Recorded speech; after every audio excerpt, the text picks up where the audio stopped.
Gold hub తాకట్టులో ఉన్న బంగారాన్ని విడిపించి కొనబడును. అదే రోజు ఆన్లైన్ ధరకు కొని డబ్బులు ఇవ్వబడును.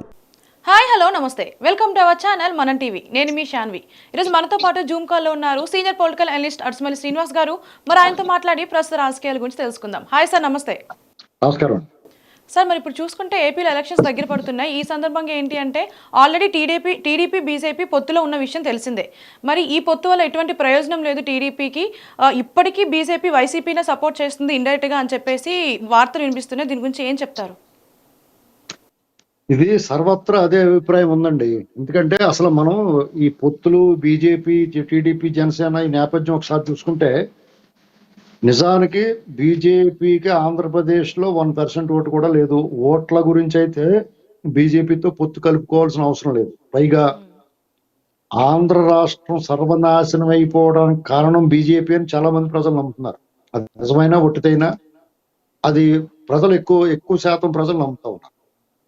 పైగా టీడీపీని జగన్మోహన్ రెడ్డి చాలా దారుణంగా వేధించి వెంటాడి అక్రమ కేసులు పెట్టి వేధిస్తుంటే కూడా వాళ్ళు నోరు మూసుకొని ఉన్నారు. వాళ్ళే ఒక రకంగా ప్రోత్సహించారేమో అని చెప్పి అనుమానాలు కూడా ఉన్నాయి. ఈ 5 ఏళ్ల నుంచి అమరావతి నాశనం అయిపోవడం కానీ, పోలవరం పడుకోబెట్టేయడం కానీ, జగన్మోహన్ రెడ్డి ఈ రాష్ట్రాన్ని సర్వనాశనం చేయడంలో వాళ్ళ వంతు పాత్ర కూడా ఉందని అందరూ నమ్ముతున్నారండి. ఇలాంటి పరిస్థితుల్లో జగన్మోహన్ రెడ్డి డెఫినెట్ గానే డిజాస్టర్ అయిపోయాడు. ప్రజాదరణ టీడీపీకి ఉంది. జనసేన కలిసిన తర్వాత మరింతగా వాళ్ళిద్దరు దూసుకుపోయే పరిస్థితి వచ్చింది. మరి బీజేపీ కలవాలని ఉంది వీళ్ళతోటి. వీళ్ళు చంద్రబాబు నాయుడు గారు కలిసి ప్రసక్తి ఉండదు, కలుపుకునే పరిస్థితి లేదు.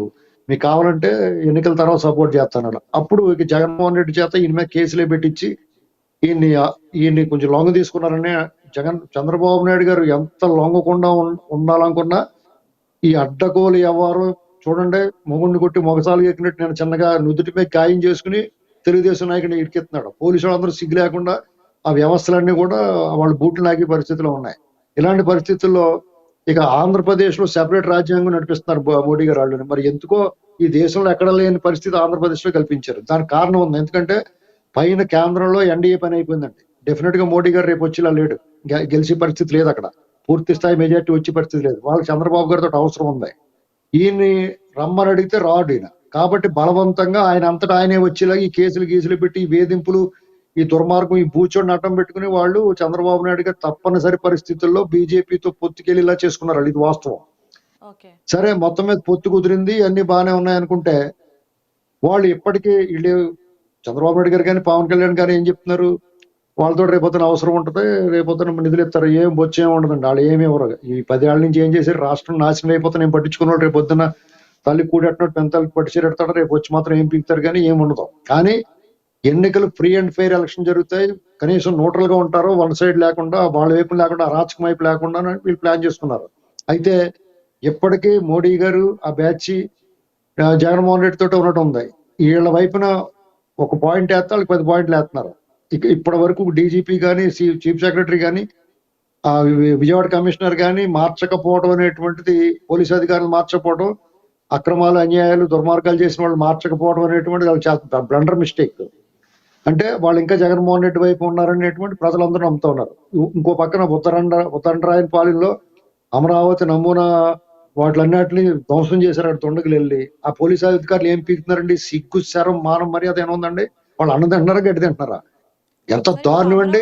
డెవలప్మెంట్ విషయానికి సంబంధించిన ఈ గ్యాలరీ ఏదైతే ఉందో దీన్ని ధ్వంసం చేశారో అంటున్నారు కదా, దీని వెనక ఎవరి హస్తం ఉందంటారు? ఖచ్చితంగా వైసీపీ ఆ కుట్రదారులు ఆడలేరండి. ఇప్పుడు మీకు ఎవరికి అవసరం? ఆ రైతులు పోగొట్టుకోరు, టీడీపీ వాళ్ళు పోగొట్టుకోరు, వీళ్ళే కదా ఇలాంటి పనులన్నీ చేస్తూ ఉంటారు. వాళ్ళకి అమరావతి అన్న వాళ్ళు అలాగే ఏముండదు మానసిక. ఇప్పుడు సైకోలకి ఏముంటది మానసిక ఆనందం? ఒకటి పీకోసేస్తుంటే ఆ రక్తం కారుతుంటే వాళ్ళకి ఆనందంగా చూస్తారు. అదే పరిస్థితి వాళ్ళది. ఎందుకంటే వాళ్ళకి విధ్వంసం అనేటువంటిది వాళ్ళకి అభ్యాసం అయిపోయింది. ఆ ప్రజావేది కూల్చాడు, ఎవరికి ఉపయోగం ఉండదు? కూల్చాడు, ఏం ఆనందం వచ్చింది? ఆ రబ్బిష్ అంతా అలా పెట్టాడు. ఇలాంటి పరిస్థితుల్లో ఎన్నికలు సక్రమంగా జరుగుతాయని ఎవడన్నా నమ్ముతాడా? ఈ పోలీస్ అధికారులు, యంత్రాంగం అంతా అతని వైపు నుండి ఈ ప్రజల్ని మాయ చేసి మోసం చేస్తుంటే, దగా చేస్తుంటే, ఇప్పుడు ఆ పెన్షన్ల విషయం చూడండి. మండు టెండర్లో వాళ్ళు సచివాలయానికి వెళ్ళి తీసుకోవాలన్నాడు చీఫ్ సెక్రటరీ. 33 మంది చచ్చిపోయారు. ఎవరు బాధ్యులు? చీఫ్ సెక్రటరీ మీద హత్య కేసు నమోదు చేయాలా? అతను అరెస్ట్ చేయాలా? చేశారా? కనీసం అతను తప్పించాలి. అక్కడి నుంచి తప్పించారా? మోడీ గారి సభలో అలాగే టీడీపీ సభలో అవకతవకలు సరిగ్గా పర్మిషన్ వాళ్ళ కేసులు నెలల క్రితం మా మీద కేసులు ఏమన్నాయి చెప్పమంటే నెలలు పట్టింది, కోర్టుకు వెళ్ళి తెచ్చుకోవాల్సి వచ్చింది వీళ్ళు. ఆ డీజీపీని మార్చాలా వద్దా? అక్కడ నేను జగన్మోహన్ రెడ్డి గారి మీద దాడి జరిగింది అంటున్నారు. ఆ దాడి జరిగిందో లేదో అనవసరం, ఆయనకు గాయం అయింది కదా, భద్రతా వైఫల్యం కదా, 4 రోజులు అయిపోతుంది. ఇవాళకి ఒకడి మీద కూడా చర్య తీసుకోలేదు. ఆ పోలీస్ బాస్ ఉంచాలా తీసేయాలా? ఇప్పటికీ కూడా రాష్ట్రంలో జగన్మోహన్ రెడ్డి నియమించుకుని అరాచకాలు చేసిన అధికారులు, ఐపీఎస్లు, ఐఏఎస్లు అందరూ అక్కడే ఉన్నారు. వాళ్ళందరూ మార్చొద్దండి. ఐఆర్ఎస్ అధికారి ఒక ఆయన ఉన్నాడు, ఆయన తీసుకొచ్చి కేంద్రం నుంచి డిప్యూటీ వెస్ట్ మీద తీసుకొచ్చి రెవెన్యూ ఇంటెలిజెన్స్ అని పెట్టి వ్యాపారస్తులందరినీ బెదిరించి జగన్ వైపు పనిచేయమని అడుగుతున్నారు. అతను వెనక్కి పంపించమంటే 10 రోజులైనా ఫైల్ పక్కన పెట్టేసారు, పంపించలేదు. చీఫ్ సెక్రటరీని ఎందుకు ఇచ్చాడు? ఇంకా చీఫ్ ఎలక్షన్ కమిషనర్ గారు స్టేట్ ఎలక్షన్ కమిషన్, ఈ స్టేట్ ఎలక్షన్ కమిషన్ కూడా ఈ గతంలో ఎక్సైజ్ కమిషనర్ గా చేశాడు. అప్పట్లో వాళ్ళ కింద మొన్న మధ్య 6 నెలల క్రితం కింద స్థాయి సిబ్బందిని ఆ సిఐడి వాళ్ళు వెళ్ళి తనిఖీలే చేసి వాళ్ళని ఒక గ్రిప్ లో పెట్టుకున్నారు. ఏదైనా తేడా వస్తే కేసు నమోదు చేస్తాడు, ఆయన బ్లాక్ మెయిల్ చేస్తున్నట్టుగా ఉంది. ఆయన కూడా ఏమీ మాట్లాడతలేదు. ఇక బీజేపీతో పొత్తు పెట్టుకుని ఏంటంటే ఉపయోగం వీళ్ళకి? వాళ్ళు ఫ్రీ అండ్ ఫెయిర్ ఎలక్షన్ జరుగుద్ది, బీజేపీ వెనకాల అండగా ఉంటే వ్యవస్థలు కనీసం న్యూట్రల్ గా ఉంటారు, మనం ఏ పని చేయకపోయినా అని చెప్పేసి వీళ్ళు పొత్తు పెట్టుకున్నారు. ఎక్కడ ఏ రకమైన ఉపకారం కనపడకపో ఫిర్యాదుల మీద ఫిర్యాదులు ఇచ్చినా కానీ ఎవడో స్పందించకపోతుంటే రేపు పొద్దున ఓట్లు ట్రాన్స్ఫర్ జరుగుతాయి, బీజేపీకి ఓట్లు వేస్తారా, టీడీపీ కేడర్ కానీ ప్రజలు కానీ ఆగ్రహంతో రగిలిపోతా ఉన్నారు. ఇక్కడ గమనించాల్సింది ఏంటంటే బీజేపీ తరఫున పోటీ చేస్తున్న వాళ్ళు ఆలోచించుకోవాలా. వాళ్ళు రూపాయి ఖర్చు పెడితే రూపాయి బొక్క అయిపోతుంది ఇప్పుడు. ఎందుకంటే రేపు ఇవాళ నుంచి నామినేషన్లు స్టార్ట్ అయినాయి. నామినేషన్లు ముగిసి లోపల బీజేపీతో పొత్తు తూచి అయిపోయింది అనుకోండి, వీళ్ళందరూ ఏమైపోతారు? పైగా చంద్రబాబు నాయుడు గారిని 17 సీట్లకు పరిమితం చేయాలనేటువంటి కుట్రలో భాగంగా 6 సీట్లు తీసుకున్నారు. వాళ్ళ ముఖాలకు 6 సీట్లు అవసరమండి? బీజేపీ వాళ్ళకి ఇక్కడ ఏముందని చెప్పేసి 6 సీట్లు తీసుకుంటారు వాళ్ళు. రెండు పార్లమెంట్ ఎక్కువ, వాళ్ళకి 4 అసెంబ్లీ ఎక్కువ. అయినా సరే 10, 11 అసెంబ్లీ 6 పార్లమెంట్ తీసేసుకుంటే దాని ఉద్దేశం ఏంటి? జగన్మోహన్ రెడ్డి గిఫ్ట్ గేద్దామనే కదా. వాళ్ళు నరసాపురంలో సిట్టింగ్ ఎంపీని కాదని ఎవడో ఆర్ఎస్ఎస్ ఆఫీసులో దుప్పట్లు పరుచుకుని కూడా సీట్ ఇచ్చారంటే దాని అర్థం ఏంటి? కాబట్టి బీజేపీ మీద కొంత మాలాటి వాళ్ళు సరే ఏదో పడుతున్నారు, వాళ్ళు ఏమవుతుందో చూద్దాం, ఫ్రీ అండ్ ఫెయిర్ ఎలక్షన్ అవుద్దేమో అని చూద్దాం. పార్టీ వాళ్ళు అలాగే స్పందించలేదు, మేము స్పందిస్తాం గ్యారంటీగా. డెఫినెట్ గా బీజేపీ కుట్రనే ఆ పార్టీకి సూచన చేస్తున్నాం. టీడీపీ కానీ జనసేన కానీ అప్రమత్తంగా ఉండాలి. బీజేపీ ఉంది కదా అని చెప్పేసి మీరు ఆదమరిచి ఉంటే రేపొద్దున దెబ్బైపోతారు. బీజేపీ మోడీ ఇంకా జగన్మోహన్ రెడ్డిని ప్రేమిస్తున్నారు. అలాగే బీజేపీలో ఉన్న జగన్ ప్రేమికులు ఉన్నారు, వీళ్ళ మీరు అప్రమత్తంగా ఉండాలి. అలాగే ఈ పార్టీలో టీడీపీలో జనసేనలో ఉన్న జగన్ ప్రేమికులు కుట్రదారుల్ని మీరు అప్రమత్తంగా లేకపోతే చాలా ఇది ఒక ఆఖరి యుద్ధం. ఈ యుద్ధంలో విజయమో వీరమరణం కాదండి, విజయమే కావాలా. ఎట్టి పరిస్థితుల్లో జగన్మోహన్ రెడ్డిని ఆచూకీ అనుమానం లేకుండా చేయాలా. ఈ పరిస్థితి వస్తుందని చెప్పేసి బీజేపీ వచ్చి వీళ్ళతో అంటకాగింది, ఏంటి వీళ్ళ గ్రాఫ్ తగ్గించాలని. అయినా సరే ప్రజలు కార్యకర్తలు కూడా అడ్జస్ట్ అయ్యారు. వీళ్ళు ఇలా అడ్జస్ట్ అయిపోయారని చెప్పేసి వీళ్ళు ఇంకా దెబ్బతీయడానికి ఈ రకమైన ప్రయోగం చేస్తున్నారు. బీజేపీ పట్ల అప్రమత్తంగా లేకపోతే డేంజరు. వాళ్ళు ఇప్పుడైనా సరే పర్లేదు, వాళ్ళ నుంచి వాళ్ళతో పొత్తున్న వాళ్ళ ప్రయోజనం లేనప్పుడు, వాళ్ళతో పొత్తు పెట్టుకోవడం వల్ల ప్రయోజనం లేనప్పుడు వాళ్ళతో పొత్తు వదులుకుని ఎప్పుడైనా సరే ఆ బీజేపీకి ఇచ్చిన స్థానాల్లో వీళ్ళు పోటీ చేయొచ్చు. ఆ పని మీద ఉంటే మంచిది.